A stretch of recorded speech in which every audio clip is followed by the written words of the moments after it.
ശ്രീ അംബിക ജഗി, ഈ ചലച്ചിത്രത്തിന് പിന്നിൽ യാതൊരു യാഥാർത്ഥ്യവുമില്ല, കേരളവുമായി ഒരു ബന്ധവുമില്ലാത്ത ആളുകളാണ് BJPക്ക് വേണ്ടി എന്തോ ഒരു അജണ്ട സെറ്റ് ചെയ്തുകൊണ്ട് ഇറക്കിയ ഒരു ചിത്രം മാത്രമാണെന്നാണ് വിമർശനം. എങ്ങനെ പ്രതികരിക്കുന്നു താങ്കൾ ഈ സിനിമയുടെ തുടക്കം മുതൽ ചേർന്ന് പ്രവർത്തിച്ച ഒരാളെന്ന നിലയ്ക്ക്? ഈ സിനിമ ഇതിന്റെ ടൈറ്റിൽ, നമ്മുടെ ഡിബേറ്റിന്റെ ടൈറ്റിൽ എന്ന് പറയുന്നത് കേരള സ്റ്റോറിയെ ആരാണ് ഭയക്കുന്നതെന്ന്. എനിക്കറിയില്ല ഇവരൊക്കെ ഇത് എന്തിനാണ് ഭയക്കുന്നതെന്ന്. കാരണം അതില് ഇങ്ങനെ വെസ്റ്റഡ് ഇൻട്രസ്റ്റോട് കൂടിയിട്ട് മതം മാറ്റുന്നവർ മാത്രം, അല്ലെങ്കിൽ ജിഹാദികൾ മാത്രം, അല്ലെങ്കിൽ ടെററിസ്റ്റുകൾ, അല്ലെങ്കിൽ മതം പണത്തിന് വേണ്ടിയിട്ട് മതം മാറ്റുന്നതോ അല്ലെങ്കിൽ വേറെ എന്തെങ്കിലും ഉദ്ദേശത്തോടു കൂടി ഹിന്ദു ക്രിസ്ത്യൻ പെൺകുട്ടികളെ മതം മാറ്റുന്നവര് മാത്രം പേടിച്ചാൽ മതി, അവര് മാത്രം പേടിച്ചാൽ മതി. എനിക്കറിയില്ല കേരളത്തിലെ പൊളിറ്റിക്കൽ പാർട്ടീസും ഈ തീവ്ര ഇസ്ലാമിസ്റ്റുകളും മാത്രമാണ് എനിക്ക് തോന്നുന്നത് കൂടുതലായിട്ടും ഈ സിനിമയെ ഭയക്കുന്നത് എന്ന് തോന്നുന്നു. അത് കൂടെ എനിക്ക് ശ്രീ ബൽദേവ് പറഞ്ഞൊരു 3-4 കാര്യങ്ങളുണ്ട്. സിനിമയ്ക്ക് ഇന്നത്തെ കാലത്ത് ഏറ്റവും കൂടുതൽ സ്വാധീനമൊന്നും ഉണ്ടാക്കാൻ പറ്റില്ല എന്ന് പറഞ്ഞു. ഈ സ്വാധീനം ഉണ്ടാക്കാൻ പറ്റില്ലെങ്കിൽ പിന്നെ അതിനെ ഭയക്കേണ്ട കാര്യമില്ലല്ലോ. ഇപ്പൊ ഫോർ എക്സാമ്പിൾ, ഞാനൊരു പോസ്റ്റ് ഇട്ടാൽ ദൂരദർശനില് ദ കേരള സ്റ്റോറി വരുന്നു എന്ന് പറഞ്ഞിട്ട് ഞാനൊരു പോസ്റ്റ് ഇട്ടു മിനിഞ്ഞാന്ന്. അതിന്റെ താഴെ എന്നെ അബ്യൂസ് ചെയ്യാണ്, അത് മാക്സിമം അബ്യൂസ് ചെയ്യാണ്. ഇസ്ലാമിസ്റ്റുകളാണെന്ന് തന്നെയാണ് ഞാൻ മനസ്സിലാക്കുന്നത്, കൂടെ ലെഫ്റ്റിസ്റ്റുകളും. ഒരു പോസ്റ്റിനെ വരെ, സിനിമയെ കുറിച്ചുള്ള ഒരു പോസ്റ്റിനെ വരെ അത്രയ്ക്ക് ഭയക്കുന്നവര്. പിന്നെ സിനിമ ഭയക്കുന്ന കാര്യം പറയാനുണ്ടോ? പിന്നെ അദ്ദേഹം പറഞ്ഞ വേറൊരു പോയിന്റ്, ഈ ഒറ്റപ്പെട്ട സംഭവങ്ങളൊക്കെ എടുത്തിട്ട് ഇങ്ങനെ ചർച്ചയാക്കുന്നു, സിനിമയാക്കുന്നു എന്ന്. ഞാനൊരു കാര്യം പറയട്ടെ. മഞ്ഞുമ്മൽ ബോയ്സ് എന്ന് പറഞ്ഞ കേരളത്തിലും ഇന്ത്യയിലൊട്ടാകെ വളരെയധികം ഓടി ഒരുപാട് കളക്ഷൻ ഉണ്ടാക്കിയ ഒരു പടമാണ്. ഒരാള് ഗുണ കേസിൽ വീണ ഒരു കഥയാണ്. ഒറ്റപ്പെട്ട സംഭവമല്ലേ അത്, ഒരാളാണ് വീണത് ഗുണ കേസിൽ. അതാണ് അവര് സിനിമയാക്കുന്നത്. അതേപോലെ തന്നെ ഇപ്പൊ ബ്ലോക്ക് ബസ്റ്റർ ആയിട്ട് ഓടുന്ന ആടുജീവിതം, ഒരാളാണ് സൗദി അറേബ്യയിലെ ഏതോ ഒരു മരുഭൂമിയില് അടിമപ്പണി ചെയ്യേണ്ടി വന്ന ഒരാളുടെ ഒറ്റപ്പെട്ട ഒരു സംഭവമല്ലേ അത്. അതിൽ സൗദി അറേബ്യ എന്തെങ്കിലും പ്രതികരിച്ചോ? സൗദി അറേബ്യയിലാണല്ലോ കഥ നടക്കുന്നത്. അപ്പൊ ഈ ഒറ്റപ്പെട്ട സംഭവങ്ങളെ പർവ്വതീകരിക്കുന്നു, സിനിമയാക്കുന്നു എന്ന് പറയുമ്പോൾ ഒറ്റപ്പെട്ട സംഭവങ്ങൾ എന്തുകൊണ്ട് സിനിമയാക്കിക്കൂടാ? ആരും നിയമിച്ചിട്ടൊന്നുമില്ല, അതൊരാളുടെ ആവിഷ്കാര സ്വാതന്ത്ര്യമില്ല. എത്ര ഒറ്റപ്പെട്ട സംഭവങ്ങളാണ് സിനിമയാക്കി വരുന്നത്. അതേപോലെ എത്ര റിയൽ ആയിട്ടുള്ള ഓരോ സംഭവങ്ങൾ. ഒരു കുഴൽക്കിണറിൽ ഒരു പെൺകുട്ടി വീണത്, അത് എത്രയോ കടകളിൽ പെൺകുട്ടി വീടുന്നുണ്ട്, അതൊരു സിനിമയാക്കി. മാളൂട്ടി എന്ന് പറഞ്ഞത് 10-25 വർഷം മുൻപ് ഒരു സിനിമയായി. അതെന്താ ഒറ്റപ്പെട്ട സംഭവമല്ലേ? അപ്പൊ അതേപോലെ എന്തുകൊണ്ട് ഈ സിനിമയെ നിങ്ങൾക്ക് കാണാൻ കഴിയുന്നില്ല എന്നാണ് ഞാൻ ചോദിക്കുന്നത്. സിനിമയായിട്ട് കാണാതെ അതിനെ ഭയക്കുന്നുണ്ടെങ്കിൽ എന്തോ ഉണ്ടല്ലോ. അത് തീർച്ചയായിട്ടും അത് എന്തോ ഒരു കാരണം കൊണ്ടാണ് ഭയക്കുന്നത്. പിന്നെ ഈ സിനിമയ്ക്ക് ഫാക്ട്സ് ആൻഡ് ഫിഗറിന്റെ ബേസിലല്ല ഈ സിനിമ വന്നെന്ന് തോന്നലുണ്ടെങ്കിൽ, if you have enough substantial evidence to support it, then why don't you go to court? അതിൽ സംവിധായകനായാലും നിർമ്മാതാവായാലും അതിനെ നിയമപരമായിട്ട് നേരിടാൻ തന്നെ തയ്യാറാവുന്നതാണ് എനിക്ക് തോന്നുന്നത്. അത്രയധികം ഇത് കേരളത്തിന്റെ പ്രതിച്ഛായയ്ക്ക് മങ്ങലേൽപ്പിക്കുന്നു. ഇത് ഫാക്റ്റ് അല്ല, ഇത് വളച്ചൊടിച്ചതാണ്. അല്ലെങ്കിൽ നമ്മള് കേരളത്തിന്റെ ഈ മുസ്ലിം കമ്മ്യൂണിറ്റീനെ നമ്മൾ ഇതാക്കാൻ വേണ്ടിയിട്ട് ചെയ്യുന്നതാണെന്നുണ്ടെങ്കിൽ എന്തുകൊണ്ട് അത്ര അധികം റെസ്പോൺസിബിൾ ആയിട്ടുള്ളവർക്ക് കോർട്ടിൽ പോകൂടാ? ഇത് തെറ്റാണെന്ന് പറഞ്ഞിട്ട് ഒരു പെറ്റീഷൻ എന്തുകൊണ്ട് ഫയൽ ചെയ്തുകൂടാ? അതും ചെയ്യാലോ, അതും നടക്കുന്നില്ല. പിന്നെ നേരത്തെ പറഞ്ഞു, ഇവിടെ ഈ സിനിമയില് 4 പെൺകുട്ടികളാണ്. ഈ 4 പെൺകുട്ടികളും ഇത് ഫാക്ട് ബേസ്ഡ് അല്ല എന്ന് ആർക്കാ പറയാൻ പറ്റുക? ഞാൻ ചാലഞ്ച് ചെയ്യാണ്. കാരണം മതം മാറ്റുന്ന പെൺകുട്ടി, ആസിഫ എന്ന് പറഞ്ഞ പെൺകുട്ടി, അഖിലേനെ ആരാ മതം മാറ്റിയത്? അഖിലയുടെ കോളേജില് ഹോസ്റ്റലില് റൂമിലുണ്ടായിരുന്ന ഫസീന എന്ന് പറഞ്ഞ 2 പെൺകുട്ടികളാണ് മതം മാറ്റിയത്. അത് കോടതിയിൽ റെക്കോർഡ് ചെയ്യപ്പെട്ട കാര്യമാണ്. അഖിലയുടെ അച്ഛനോട് പോയി ചോദിക്കൂ, അശോകനോട് പോയി ചോദിക്കൂ, ആരാണ് അഖിലേനെ മതം മാറ്റിയതെന്ന്. ആ കൂടെ ഉണ്ടായിരുന്ന ഹോസ്റ്റലിൽ ഉണ്ടായിരുന്ന റൂംമേറ്റ്സ് ആണ് അഖിലേനെ മതം മാറ്റുന്നത്. അത് തന്നെയാണ് നമ്മൾ ഈ സിനിമയിൽ കാണുന്നത്. വേറൊരു ക്യാരക്ടർ നിമിഷ ഫാത്തിമ, ഇപ്പോ അഫ്ഗാനിസ്ഥാനിൽ ഉണ്ടെന്ന് വിശ്വസിക്കപ്പെടുന്ന നിമിഷ ഫാത്തിമ, ആ ക്യാരക്ടറായിട്ട് ഈ ശാലിനി ഉണ്ണികൃഷ്ണനായിട്ട് നിങ്ങൾക്ക് സാമ്യം തോന്നുന്നില്ലേ? പിന്നെ വേറെ 2 പേര്, അതായത് ഒന്ന് ആ ക്രിസ്ത്യൻ പെൺകുട്ടിയുടെ ക്യാരക്ടർ റിയൽ ആണത്. അത് കോടതിയിൽ ഇപ്പോഴും കേസ് നടന്നുകൊണ്ടിരിക്കുകയാണ്. ആരാണ് എനിക്കറിയാം, നിങ്ങൾക്ക് പലർക്കും അറിയാം. അത് ഉണ്ടായ സംഭവമാണ്. അതായത് പിന്നെ നാലാമത്തെ ഗീതാഞ്ജലി. ഈ ഗീതാഞ്ജലി റിയൽ കേസാണ്. ഈ ഗീതാഞ്ജലിയുടെ അമ്മയും അച്ഛനായിട്ടുള്ള ഇന്റർവ്യൂ നടക്കുമ്പോൾ ഞാൻ അവിടെ ഉണ്ടായിരുന്നു. ആ ലാസ്റ്റ് കാണിക്കുന്നത് ഈ ഗീതാഞ്ജലിയുടെ ആ ഫിലിം തീരുമ്പോ ഗീതാഞ്ജലിയുടെ അമ്മയുടെ ഇന്റർവ്യൂ ആണ് കാണിക്കുന്നത്. അവര് പറഞ്ഞല്ലോ, എനിക്ക് എന്റെ മകൾ നഷ്ടപ്പെട്ടു, എനിക്ക് അതിനേക്കാൾ വലിയ നഷ്ടമൊന്നും എനിക്ക് എന്റെ ജീവിതത്തിൽ വരാനില്ല. ഇത് എവിടെ വേണമെങ്കിലും തുറന്നു പറയുന്നതിന് എനിക്ക് യാതൊരു ബുദ്ധിമുട്ടും ഇല്ല എന്ന് പറഞ്ഞുകൊണ്ട് തന്നെയാണ് അവർ അഭിമുഖം റെക്കോർഡ് ചെയ്തിട്ട് സംവിധായകന്റെ കയ്യിലിരിപ്പുണ്ട്. അപ്പോ ഇതൊക്കെ പ്രൂഫായിട്ട് കയ്യിലുള്ളിടത്തോളം കാലം ഈ സിനിമ ബേസ്ലെസ് ആണെന്ന് പറയാൻ ഒരാൾക്കും കഴിയില്ല. കേരളത്തില് ഇന്ന് റെക്കോർഡ് ചെയ്യപ്പെട്ട വളരെ പോപ്പുലർ ആയിട്ടുള്ള 3-4 കേസ് എന്നാണ് ഈ കഥ ഡെവലപ്പ് ചെയ്യുന്നത്. നിങ്ങൾ പറയുന്നത് പോലെ എല്ലാ ലവ് മാരേജ് ലവ് ജിഹാദാന്ന് നമ്മൾ പറയുന്നില്ല. നന്നായിട്ട് കല്യാണം കഴിച്ചിട്ട് സുഖമായിട്ട് ജീവിച്ചു പോകുന്നവര് ഇഷ്ടം പോലെ ആൾക്കാരുണ്ട്. പിന്നെ കേരളത്തിലെ കാര്യം, ഈ സംവിധായകൻ തിരക്കഥാകൃത്ത് ഹിന്ദിക്കാരനാണ്, സംവിധായകൻ ബംഗാളിയാണ്, പിന്നെ നിർമ്മാതാവ് ഗുജറാത്തിയാണ്. ഈ കേരളം എന്ന് പറയുന്നത് അങ്ങോട്ട് ഉഗാണ്ടയിലൊന്നല്ലല്ലോ. ഇവിടുന്ന് ഒറ്റപ്പെട്ട സംഭവമായിട്ടുള്ള ഫരീദാബാദിലെ ജുനൈദിന് കൊല്ലപ്പെട്ടപ്പോ ഇവിടുന്ന് മുഖ്യമന്ത്രി അയാളുടെ വീട്ടിൽ പോയിട്ട് 10 ലക്ഷം രൂപ കൊടുത്തു. കശ്മീരിലെ ഒരു പെൺകുട്ടി, ആസിഫ എന്ന് പറഞ്ഞൊരു പെൺകുട്ടി കൊല ചെയ്യപ്പെട്ടു. ഇതൊക്കെ നമ്മൾ അറിയുന്നുണ്ടെങ്കിൽ ഇവിടെ നടക്കുന്ന കാര്യങ്ങൾ അവരറിയാതിരിക്കോ? കേരളം എന്ന് പറയുന്നത് സൗത്ത് ആഫ്രിക്കയിലൊന്നല്ല, ഈ ഇന്ത്യ മഹാരാജ്യത്ത് തന്നെയാണ്. അത് അറിയുന്നതും അല്ലെങ്കിൽ കേരളത്തിലെ കാര്യങ്ങൾ എങ്ങനെ അറിയാമെന്ന് പറയുന്നതൊന്നും അതിലൊന്നും യാതൊരു സബ്സ്റ്റാൻസും ഇല്ല, കഴമ്പും ഇല്ല. കാരണം അവിടെ നടക്കുന്നതൊക്കെ അതേപോലെ നമ്മൾ ഇവിടെ അറിയുന്നുണ്ടെങ്കിൽ ഇവിടെ നടക്കുന്ന കാര്യങ്ങൾ അവരും അറിയും. ഇനി ഇതില് എത്ര പേര് പോയിന്ന്? അഫ്ഗാനിസ്ഥാനില് ഇപ്പൊ നിലവില് 3 പെൺകുട്ടികളുണ്ട്. നിമിഷ ഫാത്തിമയുണ്ട്, പിന്നെ മറിയം ഉണ്ട്, മെർലിൻ മറിയമായി, പിന്നെ സോണിയ സെബാസ്റ്റ്യൻ വേറെന്തോ ആയി. ഈ 3 പേര് പെൺകുട്ടികളായിട്ട് അവിടെ ഉണ്ടോ? ഇപ്പൊ പോയതിൽ ആർക്കാ വേണ്ടത്? ഇപ്പൊ തെളിവ് ഇപ്പോഴും നെറ്റില് പരിധിയാ കിട്ടും എത്ര പേര് പോയിന്ന്. അതിന്റെ ലിസ്റ്റ് PDF ഫയലുണ്ട്, നെറ്റില് ഗൂഗിളിൽ സെർച്ച് ചെയ്താൽ കിട്ടും. എത്ര കേസില് എത്ര പേര് ഇന്ത്യയിൽ നിന്ന് പോയി, അതിൽ എത്ര മലയാളികളുണ്ട്. ഞാൻ ഒരിക്കലും തിരഞ്ഞതിന്റെ PDF എന്റെ അടുത്തുണ്ടായിരുന്നു. ആര് തിരഞ്ഞാലും കിട്ടും PDF. NIA ചാർജ് ഷീറ്റിൽ ഇഷ്ടം പോലെ കിടക്കുന്നുണ്ട്. അത് മാത്രമല്ല, ഇപ്പൊ അടുത്ത വരെ ഒരാൾ പോയിട്ടുണ്ടായിരുന്നല്ലോ, 2 ആഴ്ച മുന്നേ പോലെ ഒരു ന്യൂസ് ഉണ്ടായിരുന്നു, കേരളത്തിൽ നിന്ന് ഒരാൾ പോയി എന്ന് പറഞ്ഞിട്ട്. അപ്പൊ ഇതിനൊക്കെ ഒറ്റപ്പെട്ട സംഭവങ്ങൾ എന്ന് പറഞ്ഞിട്ട് നമുക്ക് തള്ളിക്കളയാനും പറ്റില്ല. ഇനിയിപ്പോ ഒറ്റപ്പെട്ട സംഭവം ആണെങ്കിൽ പോലും ഒറ്റപ്പെട്ട സംഭവം എന്താ സിനിമയാക്കി കൂടെ? എത്രയോ സിനിമകൾ ഒറ്റപ്പെട്ട സംഭവത്തിന്റെ ബേസിൽ ഉണ്ടായിട്ടുണ്ട്.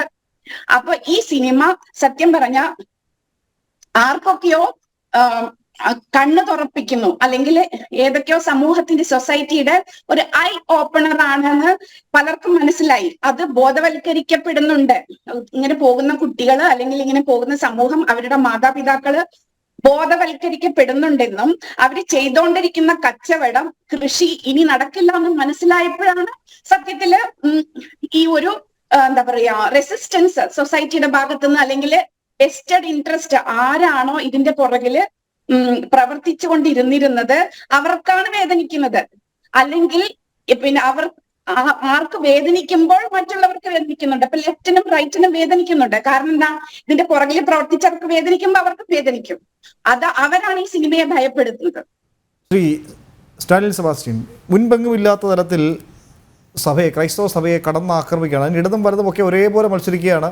മാത്രമല്ല, VD സതീഷിൻ്റെ ഒക്കെ പ്രതികരണം താങ്കൾ കേട്ട് കാണുമായിരിക്കും. അത് പരസ്യമായിട്ട് അദ്ദേഹം പറഞ്ഞത് ഇത് ശരിയായില്ല, സ്വീകരിച്ചത് ചിത്രം ഇങ്ങനെ പ്രദർശിപ്പിക്കാൻ പാടില്ലായിരുന്നു.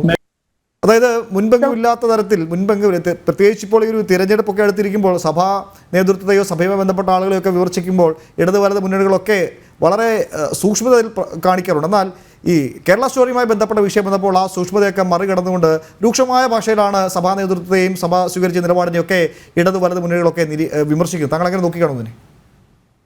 അല്ല, ഇതിൽ ആദ്യം പറയാനുള്ളത്, ഞങ്ങളുടെ പള്ളികളിൽ എന്താണ് പഠിപ്പിക്കേണ്ടത്, വേദപാഠം പഠിപ്പിക്കേണ്ടത്, കുർബാന ചെല്ലേണ്ടത്, സിനിമ കാണിക്കേണ്ടത്, എന്താണ് ചെയ്യേണ്ടതെന്ന് തീരുമാനിക്കുന്നത് ബിഷപ്പാണ്. ഈ കേരളത്തിലെ പള്ളികള് ഇവിടുത്തെ പഴയ ഹിന്ദു രാജാക്കന്മാരും നാടുവാഴികളും ദാനം ചെയ്തതും ഞങ്ങൾ അധ്വാനിച്ചുണ്ടാക്കിയതുമായ സ്ഥലത്ത് ഞങ്ങളുടെ കാരണവന്മാർ ഈ 2000 വർഷം കൊണ്ട് കെട്ടിപ്പടുത്തതാണ്. വളരെ കൃത്യമായിട്ട് പറയുന്നു. വി ഡി സതീശന്റെയോ അദ്ദേഹത്തിന്റെ അനുയായികളുടെയോ തന്തയുടെ വകയല്ല കേരളത്തിലെ പള്ളികൾ. അവിടെ എന്ത് ചെയ്യണമെന്ന് ഞങ്ങളുടെ ബിഷപ്പ് തീരുമാനിക്കും. അതിനെ എതിർക്കാൻ കേരളത്തിലെ കോൺഗ്രസിനോ UDF-നോ ശക്തി ഉണ്ടെങ്കിൽ വെല്ലുവിളിക്കുന്നു. ധൈര്യമുണ്ടെങ്കിൽ ഒന്ന് ഇറങ്ങി നോക്ക്. അതായത് കേരളത്തിലെ പള്ളിയിൽ എന്ത് ചെയ്യണമെന്ന് ഇവിടുത്തെ ക്രിസ്ത്യാനികളും ബിഷപ്പും തീരുമാനിക്കും. ഒന്നുകൂടെ ഉറപ്പിച്ച് പറയുന്നു, VD സതീശന്റെ തന്തയുടെ വകയല്ല പള്ളികൾ. അവിടുത്തെ ഒരു കാര്യത്തെ പറ്റി അയാൾക്ക് അഭിപ്രായം പറയേണ്ട ആവശ്യമില്ല. അയാൾക്ക് എന്തെങ്കിലും ഗ്രീവൻസ് ഉണ്ടെങ്കിൽ നിയമപരമായിട്ട് അയാൾക്ക് നേരിടാം. അയാൾക്ക് എന്തെങ്കിലും ഗ്രീവൻസ് അക്കാര്യത്തിലുണ്ടെങ്കിൽ ഇയാൾ ഞങ്ങളുടെ പാലാ ബിഷപ്പിനെ ഒന്ന് അറസ്റ്റ് ചെയ്യിക്കാൻ ശ്രമിച്ചതാ. ഈ VD സതീശൻ പാലാ അറസ്റ്റ് ചെയ്യിക്കാൻ ശ്രമിച്ചതാ, അത് നടന്നില്ല. ആദ്യമായിട്ട് സതീശനും പാർട്ടിയും മനസ്സിലാക്കുക, അമിത്ഷാ ഭരിക്കുന്ന ഹിന്ദുസ്ഥാനിലാണ് ഈ പള്ളി ഇരിക്കുന്നത്. അമിത്ഷാ ആഭ്യന്തരമന്ത്രിയായിട്ടിരിക്കുന്ന നരേന്ദ്രമോദി ഭരിക്കുന്ന ഹിന്ദുസ്ഥാനിലാണ് ഈ പള്ളി ഇരിക്കുന്നത്. അവിടെ എന്ത് ചെയ്യണമെന്ന് ഞങ്ങളുടെ ബിഷപ്പ് തീരുമാനിക്കും. ഇവിടുത്തെ ഹിന്ദു സമൂഹത്തിനും ഇവിടുത്തെ ഹിന്ദു രാഷ്ട്രത്തിനും സമാധാനമായിട്ട് ഇരിക്കുന്നിടത്തോളം കാലം അവരുടെ പിന്തുണയോടെ ചെയ്യേണ്ട കാര്യങ്ങൾ കൃത്യമായിട്ട് ഞങ്ങൾ ചെയ്യും. അതേ സംബന്ധിച്ച് സതീശന്റെ 20 സ്ഥാനാർത്ഥികളും വേവലാതിപ്പെടുവൊന്നും വേണ്ട. സതീശന്റെ 20 സ്ഥാനാർത്ഥികളെ എങ്ങനെ ഹാൻഡിൽ ചെയ്യണമെന്ന് കൃത്യമായിട്ട് ഇവിടുത്തെ ക്രിസ്ത്യാനിയും പള്ളിയും തീരുമാനിച്ചിട്ടുണ്ട്. അതുകൊണ്ട് ഇവിടെ കേരളത്തിൽ നടന്നിട്ടുള്ള ലവ് ജിഹാദിൽ എല്ലാവരും പ്രതിസ്ഥാനത്ത് നിർത്തുന്നത് നാച്ചുറലി ഇടതുമാരോ അല്ലെ ഇടതുമുന്നണിയോ ആണ്. ഇതിന്റെ സത്യം അങ്ങനെയല്ല, അത് സഭയ്ക്കും അറിയാം. കാരണം ഈ ലവ് ജിഹാദും ഇതുപോലത്തെ പരിപാടികളുടെ എല്ലാം തലതൊട്ടപ്പന്മാർ ഇതിനെല്ലാം പിന്തുണ കൊടുത്തിരിക്കുന്നതും ഇവിടുത്തെ കോൺഗ്രസും UDF-ഉം ആണ്. ഇന്നലെ ഒരു പ്രകടന പത്രിക ഇറങ്ങി. ഇവരുടെ നേതാവിന്റെ സ്നേഹത്തിന്റെ കട തുറക്കും, സ്നേഹിക്കാനുള്ള അവകാശം കൊടുക്കും, ഈ ലവ് ജിഹാദിന് നിയമപരമായ പ്രാബല്യം കൊടുക്കുമെന്ന് കോൺഗ്രസ് എഴുതി വെച്ചിരിക്കുകയാണ് സൂത്രത്തിൽ അതിന്റെ അകത്ത്. അപ്പൊ അതുപോലെ സ്വവർഗഭോഗികൾക്ക് അംഗീകാരം കൊടുക്കും. ഇതൊക്കെയാണ് കോൺഗ്രസ് എഴുതി വെച്ചിരിക്കുന്നത്. അതുകൊണ്ട് കോൺഗ്രസുകാരോട് ഒരു കാര്യം പറയാം, നിങ്ങൾ ഇന്ദിരാഭവനിലെ കാര്യം നോക്കിയാൽ മതി. നിങ്ങൾ ഇന്ദിരാഭവനിലെ കാര്യം മാത്രം നോക്കിയാൽ മതി. ഇവിടുത്തെ പള്ളിയുടെ കാര്യം എന്താണെന്ന് ബിഷപ്പ് തീരുമാനിക്കും. ഒരു രീതിയിലുള്ള ഇന്റർഫിയറൻസും കോൺഗ്രസിന്റെ ഭാഗത്തു നിന്നുള്ള ഒരു ഇന്റർഫിയറൻസും ഞങ്ങൾ ടോളറേറ്റ് ചെയ്യില്ല. അത് നടക്കത്തുമില്ല. അത് ആദ്യം മനസ്സിലാക്കിക്കോളൂ. വെല്ലുവിളിക്കുന്നത് ഇതൊക്കെ എന്ത് അടിസ്ഥാനത്തിലാണ് കോൺഗ്രസും സതീശനും കൂടെ ഇറങ്ങി തിരിച്ചിരിക്കുന്നത്? ഇവരൊക്കെ ആരാണ് ഈ കോൺഗ്രസ്സുകാര്? ഞങ്ങൾ റബ്ബർ വെട്ടുമ്പോഴും കുരുമുളക് വിൽക്കുമ്പോഴും ഞങ്ങൾ എന്തെങ്കിലും ലാഭം ഉണ്ടാക്കുമ്പോൾ അതിന്റെയൊക്കെ ഞങ്ങളുടെ വീട്ടിൽ വന്ന് പിരിവ് വാങ്ങിച്ചുകൊണ്ടിരുന്നവന്മാരായി കോൺഗ്രസ്സുകാര്. അതായത് നമ്മുടെ എന്താണ് ഇടുക്കി പച്ച മലയാളത്തിൽ പറഞ്ഞു കഴിഞ്ഞാൽ വെറും എച്ചുകള് ലഭ്യന്മാരും എന്നിട്ട് പറയാണ് ഈ ബിഷപ്പ് ചെയ്തത് തെറ്റായിപ്പോയി, പാലാ ബിഷപ്പ് ചെയ്തത് തെറ്റാണ്, ഇടുക്കി ബിഷപ്പ് ചെയ്തത് തെറ്റാണെന്ന്. എന്താണ് കോൺഗ്രസിനെ ഒന്നും ഞങ്ങളൊരു പാർട്ടിയായിട്ട് പോലും കാണുന്നില്ല, ഒരു രാഷ്ട്രീയ പാർട്ടിയായിട്ട് പോലും കാണുന്നില്ല ഇതിനെ. കാരണം ഇവരുടെ വിചാരം ക്രിസ്ത്യാനിയെ പേടിപ്പിച്ചാൽ ക്രിസ്ത്യാനി അങ്ങ് പേടിച്ചോളും, ക്രിസ്ത്യാനിയെ വിരട്ടിയാൽ ക്രിസ്ത്യാനി അങ്ങ് വിരട്ടിക്കോളും, ബിഷപ്പ് കൂട്ടിക്കേറിക്കോളും എന്നൊക്കെയാണ്. അതൊന്നുമല്ല. ഇത് പാകിസ്ഥാന്റെ ചൈനയുടെ ഭാഗമൊന്നുമല്ല. ഈ കേരളം എന്ന് പറയുന്നത് ഹിന്ദുസ്ഥാന്റെ ഭാഗമാണ്. അതിന്റെ ആഭ്യന്തരമന്ത്രി ശ്രീ അമിത്ഷാജിയാണ്. ഒന്നുകൂടി ഉറപ്പിച്ച് പറയുന്നു, പള്ളിയുടെ മേത്തുള്ള ഒരു ഇന്റർഫിയറൻസിനും കോൺഗ്രസുകാരോ UDF-കാരോ ഇന്ത്യ അലയൻസുകാരോ ശ്രമിക്കേണ്ട ആവശ്യമില്ല. അത് കാരണം അത്രയ്ക്ക് വേദനാജനകമായ പ്രസ്താവനയാണ് ഈ കോൺഗ്രസിന്റെയും UDF-ന്റെയും ഭാഗത്തുനിന്നും കുറെ കാര്യങ്ങൾ ഉണ്ടാകുന്നത്. കോൺഗ്രസ് വിചാരിച്ചിരിക്കുന്ന ഇവരുടെ കൂടെ കുറെ ജിഹാദികളോ ആരൊക്കെയോ കൂടെ കൂടിയിട്ടുണ്ട്. ആ ഒത്തിരി അങ്ങോട്ട് ചെയ്തു കളയാൻ ക്രിസ്ത്യാനി എന്നുള്ളതാണ്. അതിനൊക്കെ സംരക്ഷണം കൊടുക്കാൻ പറ്റിയ ഗവൺമെന്റ് ആണ് കേന്ദ്രത്തിൽ ഇപ്പൊ ഇരിക്കുന്നത്. കണ്ടല്ലോ, സെപ്റ്റംബർ 22, 2022 NIA വന്ന് മെയിൻ പുള്ളികളെയൊക്കെ പൊക്കിക്കൊണ്ട് പോകുന്നത്. ഇവിടെ അവലും മലര് കുന്തിരിക്കുമെന്നും പറഞ്ഞ് എല്ലാരെയും തട്ടിക്കളയുമെന്ന് പറഞ്ഞവരെ എല്ലാം പൊക്കിക്കൊണ്ട് പോകുന്നു. NIA പൊക്കിക്കൊണ്ട് പോകുന്നത് കണ്ടല്ലോ. ആർക്കെങ്കിലും ജാമ്യം കിട്ടിയോ? ഇല്ലല്ലോ. അപ്പൊ അതുകൊണ്ട് എന്താണ് ചെയ്യേണ്ടതെന്ന് കൃത്യമായിട്ട് അറിയാവുന്ന ആൾക്കാരാണ് ഇന്ത്യ ഭരിക്കുന്നത്. അതുകൊണ്ട് വിരട്ടും വിലപേശലും ഒന്നും ഇങ്ങോട്ട് വേണ്ട. കോൺഗ്രസിന് എന്തെങ്കിലും ജിഹാദി ഫണ്ടോ ടെറർ ഫണ്ടോ പാകിസ്ഥാൻ നോട്ടോ വല്ലതും കിട്ടിയിട്ടുണ്ടെങ്കിൽ അത് വെച്ച് ബിരിയാണിയൊക്കെ തിന്ന് കഴിഞ്ഞോളുക. ക്രിസ്ത്യാനി കൃത്യമായി എല്ലാ പള്ളികളിലും എല്ലാ രൂപതയിലും വേണ്ടി വന്നാൽ ഈ ഇതുപോലത്തെ ബോധവൽക്കരണം നടത്തും. ഞങ്ങളുടെ കുട്ടികളെ, ഞങ്ങളുടെ കുടുംബത്തെ സംരക്ഷിക്കാനുള്ള കഴിവ് ഞങ്ങൾക്കുണ്ട്. ഞങ്ങളുടെ രാഷ്ട്രമായ ഇന്ത്യ അതിന് പിന്തുണ നൽകുന്നുണ്ട്. അതുകൊണ്ട് കോൺഗ്രസ്സുകാർ ഞങ്ങളെ പേടിപ്പിച്ച് കൈപ്പത്തി വോട്ട് ചെയ്യിക്കാവുന്നൊന്നും വിചാരിക്കില്ല. UDF-കാരോടും അത് പറയാണ്, ക്രിസ്ത്യാനിയെ പേടിപ്പിക്കാവുന്ന ദയവ് ചെയ്ത് വിചാരിക്കരുത്. അത് ഭയങ്കര അക്രമമാണ്. അത് നടക്കത്തില്ല. അത് ഈ രാജ്യം, ഇന്ത്യ മഹാരാജ്യം അത് സമ്മതിക്കത്തില്ല. അതുകൊണ്ട് അത്രയും വലിയ അഭ്യാസത്തിനൊന്നും ദയവ് ചെയ്ത്, കാരണം നിങ്ങൾ ഈ 1956 തുടങ്ങി ഇത്രയും കാലം കളിച്ച കളിയൊക്കെ ഇവിടുത്തെ ക്രിസ്ത്യാനിക്ക് അറിയാം. എന്തൊക്കെയായിരുന്നു നിങ്ങളുടെ നിലപാടെന്നും ഓരോ പ്രശ്നത്തിനും. നിങ്ങളിപ്പോ ഒരു പ്രകടന പത്രിക ഇറക്കിയിട്ടുണ്ട്. നമ്മുടെ ബഹുമാന്യായ പ്രധാനമന്ത്രി അത് കൃത്യമായിട്ട് പറഞ്ഞിട്ടുണ്ട്. 1936 പാകിസ്ഥാൻ ലീഗിന്റെയും ജിഹാദിയുടെയും പ്രകടന പത്രികയാണ് കോൺഗ്രസ് ഇറക്കിയിരിക്കുന്നതെന്ന് കൃത്യമായിട്ട് പ്രധാനമന്ത്രി പറഞ്ഞിട്ടുണ്ട്. അതിന് വല്ല മറുപടി ഉണ്ടെങ്കിൽ സതീശൻ പറയാം. സതീശന് ഒരൊറ്റ കാര്യം കൂടി ചോദിച്ചോട്ടെ. ഈ സാധാരണഗതിയിൽ ഞാൻ തുടക്കത്തിൽ സൂചിപ്പിച്ചിരുന്നു, സാധാരണഗതിയിൽ ഈ തിരഞ്ഞെടുപ്പൊക്കെ അടുത്ത് നിൽക്കുമ്പോൾ സഭാ നേതൃത്വവുമായി ബന്ധപ്പെട്ട അല്ലെങ്കിൽ ഇത്തരം വിഷയങ്ങളിലൊക്കെ അഭിപ്രായം പറയാൻ UDF ആണെങ്കിലും LDF ആണെങ്കിലും അല്പം ഒന്ന് ആലോചിക്കും, ഒരു മൃദു സമീപനം ആ വിഷയത്തിൽ സ്വീകരിക്കും, അല്ലെങ്കിൽ തിരഞ്ഞെടുപ്പ് കഴിയുന്നവരെങ്കിലും ഒരു മൗനം അതിൽ പാലിക്കും. എന്നാൽ ഈ വിഷയത്തിൽ കേരള സ്റ്റോറിയുമായി ബന്ധപ്പെട്ട ഈ വിഷയത്തിൽ അത്തരത്തിൽ ആലോചിക്കേണ്ട ഒരു സാഹചര്യം ഉണ്ടായിരുന്നില്ല. എടുത്തടിച്ച പോലെ മറുപടി പറയാൻ വി ഡി സതീശനാണെങ്കിലും ഇടത് കേന്ദ്രങ്ങൾക്കാണെങ്കിലും എവിടുന്നോ ഒരു ധൈര്യം കിട്ടിയ പോലൊക്കെ തോന്നുന്നു. അതിന്റെ ഒരു കാരണം ഇവിടുത്തെ ജിഹാദി വോട്ടുകൾക്ക് വേണ്ടി അതിഭീകരമായിട്ടുള്ള ഒരു മത്സരമാണ് LDF-ഉം UDF-ഉം കൂടെ നടത്തുന്നത്. ഇതിൽ നിങ്ങൾ ചിന്തിച്ചു കഴിഞ്ഞാൽ മനസ്സിലാവും, ഈ ലവ് ജിഹാദിന്റെ വിക്ടിംസിലും മെജോറിറ്റി എന്ന് പറയുന്നത് ഇടത് നേതാക്കന്മാരുടെ മക്കളാണ്. അത് കൃത്യമായിട്ട് അതിന്റെ ഏറ്റവും മുകളിൽ നിന്ന് തുടങ്ങി താഴെ വരെയുള്ള മുഴുവൻ ഇടത് നേതാക്കന്മാരുടെ മക്കൾ ഇതിനകത്ത് പെട്ടു. അതുപോലെ തന്നെ അത് അവർ മെജോറിറ്റി പരമ്പരാഗതമായിട്ട് ഹിന്ദു മതത്തിൽ നിന്ന് വന്നവരാണ്. അതേസമയത്ത് UDF-ൽ നോക്കുകയാണെങ്കിൽ ക്രിസ്ത്യൻ നേതാക്കന്മാരുടെ മക്കളാണ് ഇതിന്റെ അകത്ത് പെട്ടിരിക്കുന്നത്. പലരും പുറത്തു പറയുന്നില്ലെന്നുള്ളതേ ഉള്ളൂ. പേരൊക്കെ വേണം ഇവിടെ പറഞ്ഞാൽ അത് നിയമലംഘനം ആയതുകൊണ്ട് ഞാൻ പറയുന്നില്ല. പക്ഷേ ഇലക്ഷൻ സമയം അല്ല ഇവിടുത്തെ പ്രശ്നം. ഇവിടുത്തെ പ്രശ്നം ഇലക്ഷനെക്കാട്ടിലും കൂടുതലായിട്ട് അതിഭയങ്കരമായിട്ടുള്ള ഹമാസ് പ്രീണനം, ഹമാസ്, ISIS, താലിബാന് ഇതുപോലത്തെ ആൾക്കാരെ പ്രീണിപ്പിക്കുക. ഇതാണ് കുറെ നാളുകളായിട്ട് നിങ്ങൾ കണ്ടതാണ്.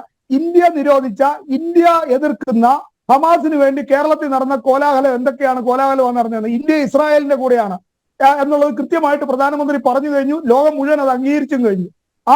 നമ്മുടെ രാഷ്ട്രത്തിന്റെ നിലപാടിന് വിരുദ്ധമായിട്ട് ഹമാസിനെ പ്രീണിപ്പിക്കാൻ വേണ്ടി രണ്ടുപേരും മത്സരിക്കുകയായിരുന്നു. ഇസ്രായേലിൽ കൊല്ലപ്പെട്ട ഒരു നേഴ്സും ഒരു ടെക്നീഷ്യനും രണ്ടുപേരും ഇവിടെ വന്നിട്ട് അവർക്ക് ആദരാഞ്ജലി അർപ്പിക്കാൻ പോലും ഇവിടുത്തെ നശിച്ചു നാറിയ കോൺഗ്രസ്സുകാരോ കമ്മ്യൂണിസ്റ്റുകാരോ വന്നില്ല. കാരണം അവർക്ക് പേടിയാണ്, അവർക്ക് ഹമാസിനെ പേടിയാണ്, പാകിസ്ഥാനെ പിന്തുണയ്ക്കുന്നവരെ പേടിയാണ്. എന്നിട്ട് ക്രിസ്ത്യാനി അങ്ങനെ ആയിക്കോണം. ഇവർക്കൊരു ധാരണയുണ്ട്. ഒരു കാര്യം ഇവിടുത്തെ ഇടതു വലതന്മാരോട് പറയുകയാണ്, ന്യൂനപക്ഷത്തിൽ ഒരാളും ഒരാളുടെ അപ്പനല്ല. എല്ലാവർക്കും സ്വന്തമായ അഭിപ്രായമുണ്ട്. സിഖുകാരനും ബുദ്ധനും ജൈനനും ക്രിസ്ത്യാനിക്കും സ്വന്തമായ അഭിപ്രായമുണ്ട്.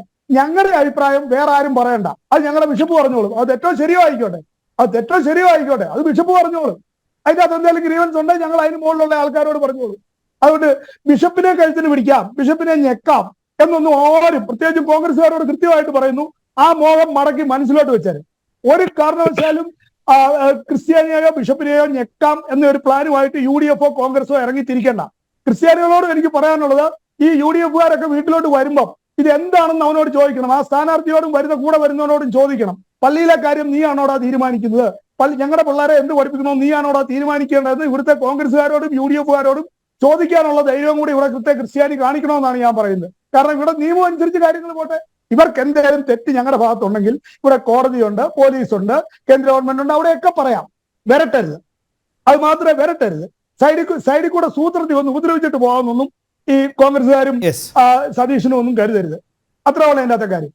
നമ്മൾ ഈ ചർച്ചയുടെ അവസാന 10 മിനിറ്റിലേക്ക് കടക്കുകയാണ്. ശ്രീ ബലദേവ് സച്ചിദാനന്ദൻ, രണ്ട് കാര്യങ്ങൾ വളരെ വേഗം താങ്കൾ അതിന് മറുപടി പറയുമെന്ന് ഞാൻ പ്രതീക്ഷിക്കുന്നു. ഒന്ന്, പള്ളിയിലെ കാര്യം, പള്ളിയിൽ എന്ത് പ്രദർശിപ്പിക്കണം, പള്ളിയിൽ എന്ത് നിലപാട് സ്വീകരിക്കണം, ആ കാര്യമൊക്കെ സഭാവൃത്തങ്ങൾ നിലപാടെടുക്കും. അതിൽ വിമർശനം ഉന്നയിക്കുക, അല്ലെങ്കിൽ അതിനെതിരെ പരസ്യമായി വിമർശനം ഉന്നയിക്കുക, അതിനെ എതിർക്കുക, അത് എന്തിനാണ് എന്ന ചോദ്യമാണ് പ്രധാന വരുന്നത്. മറ്റൊരു കാര്യം, നിമിഷ ഫാത്തിമ ഉൾപ്പെടെയുള്ള ഒരുപാട് ഉദാഹരണങ്ങൾ മുമ്പിൽ ഇരിക്കുമ്പോൾ ഇതൊരു ഒറ്റപ്പെട്ട സംഭവമാണെന്ന് എങ്ങനെ പറഞ്ഞ് തള്ളാൻ കഴിയും? വളരെ വേഗം താങ്കളുടെ മറുപടി. പള്ളിയിലെ കാര്യങ്ങളിൽ ഈ സിനിമ പ്രദർശിപ്പിക്കുന്നതിനോ ഞങ്ങൾ എതിരുമല്ല, ഭയവുമല്ല. പക്ഷേ ഈ സിനിമ പ്രദർശിപ്പിച്ച സമയത്തെയാണ് ഞങ്ങൾ ചോദ്യം ചെയ്തത്. മറ്റൊന്ന്, നിമിഷയുടെ കാര്യം പറഞ്ഞു. നിമിഷ മുസ്ലിം മതത്തിൽ സ്വീകരിക്കുന്നത്, നിമിഷ ബെക്സൺ എന്ന ഒരു ക്രിസ്ത്യൻ പയ്യൻ വിവാഹം കഴിക്കുകയും അവർ രണ്ടുപേരും കൂടാണ് മുസ്ലിം മതത്തിലേക്ക് പോകുന്നത്. അതുപോലെ മെറിൻ ജേക്കബ്, അതുപോലെ തന്നെ ബെസ്റ്റർ എന്ന മറ്റൊരു ക്രിസ്ത്യൻ പയ്യൻ വിവാഹം കഴിച്ചു.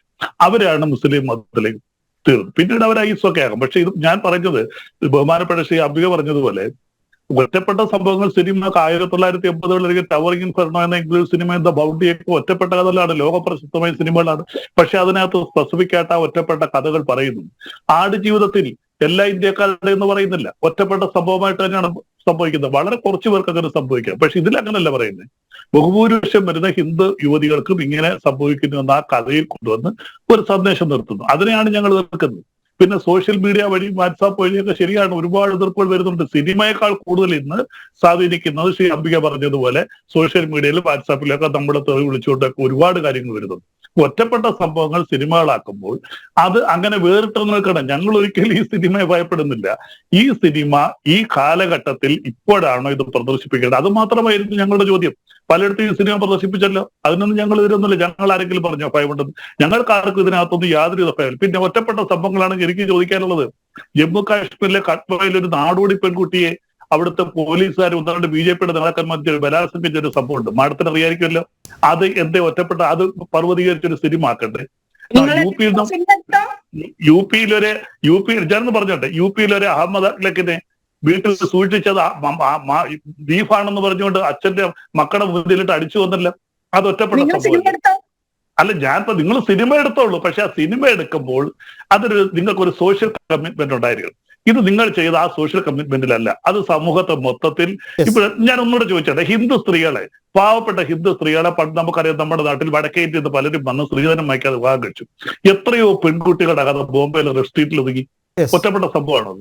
അങ്ങനെ ഒരുപാട് സംഭവങ്ങളുണ്ട്. അത് പർവ്വതീകരിച്ച് മലയാളത്തിലോ കേരളീയർക്ക് മൊത്തത്തിൽ ഇങ്ങനെ സംഭവിക്കുന്നത് പറയുമ്പോൾ അതിനെയാണ് ഞങ്ങൾ എതിർക്കുന്നത്. അല്ലാതെ സമയക്കുറവ് മാത്രം. ശ്രീ ശശിൽ ടീച്ചർ, ചോദ്യം വീണ്ടും ആവർത്തിക്കുന്നില്ല.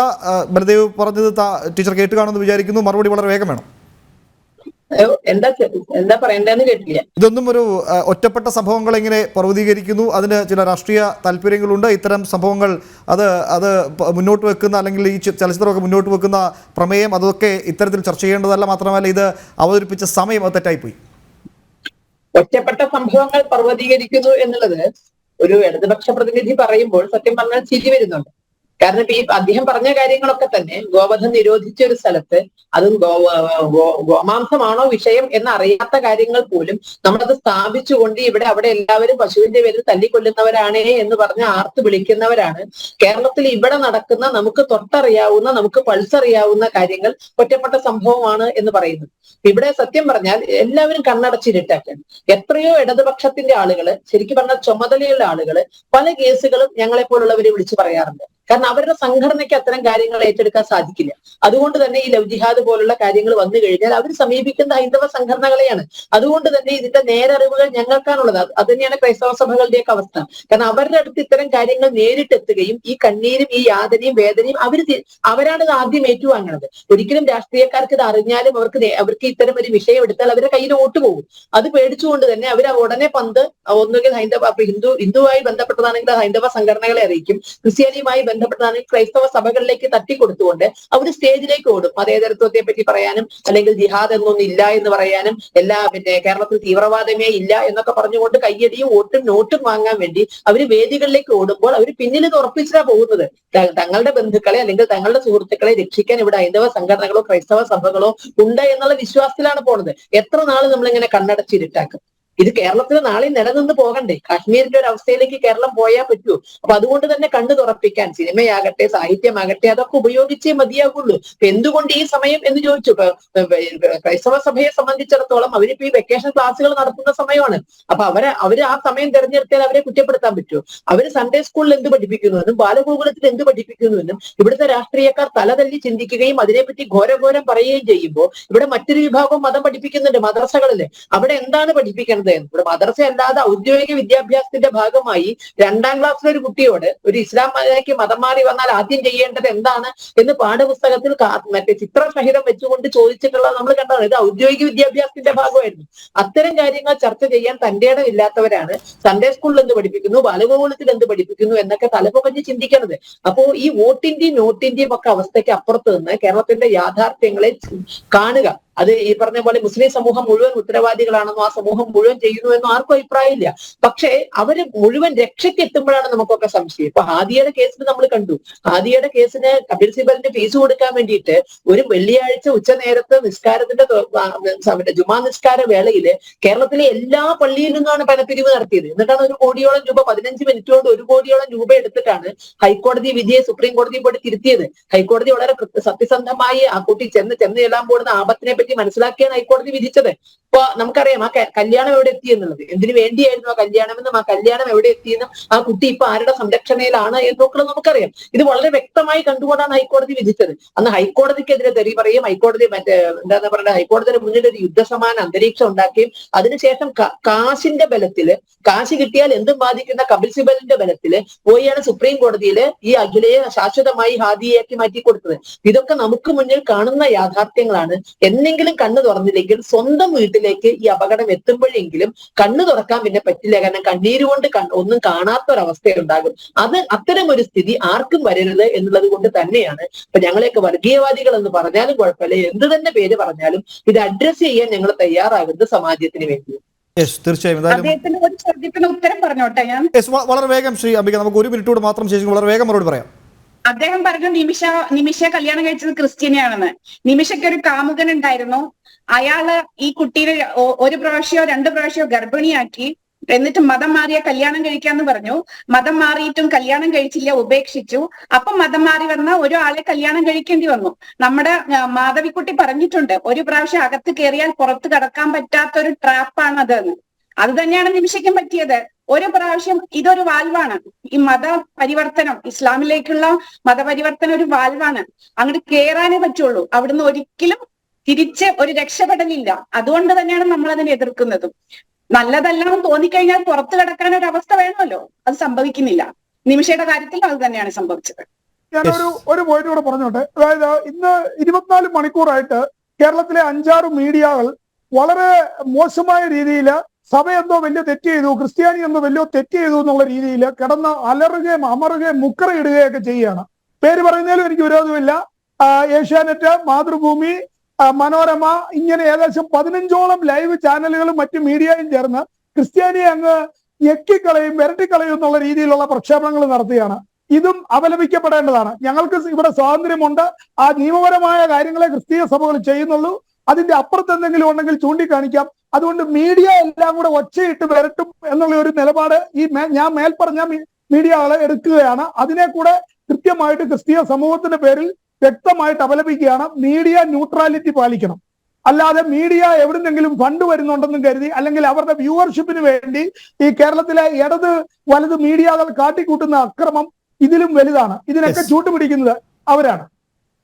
തീർച്ചയായും. എന്തായാലും വോട്ട് ബാങ്കിന്റെ പേരിൽ ഇങ്ങനെ കണ്ണട ചിരട്ടാക്കുന്ന ഇടത് വലത് മുന്നണികളുടെ ഇരട്ടത്താപ്പ് വരും ദിവസങ്ങളിൽ കൂടുതൽ ചർച്ചകളിലേക്ക് പോകും. അതിന് കേരള സ്റ്റോറി ഒരു നിമിത്തമായൊരു തുടക്കമാകുക തന്നെ ചെയ്യും. എന്തായാലും ചർച്ചയിൽ പങ്കെടുത്ത അതിഥികൾക്കും ഒപ്പം പ്രേക്ഷകർക്കും നന്ദി.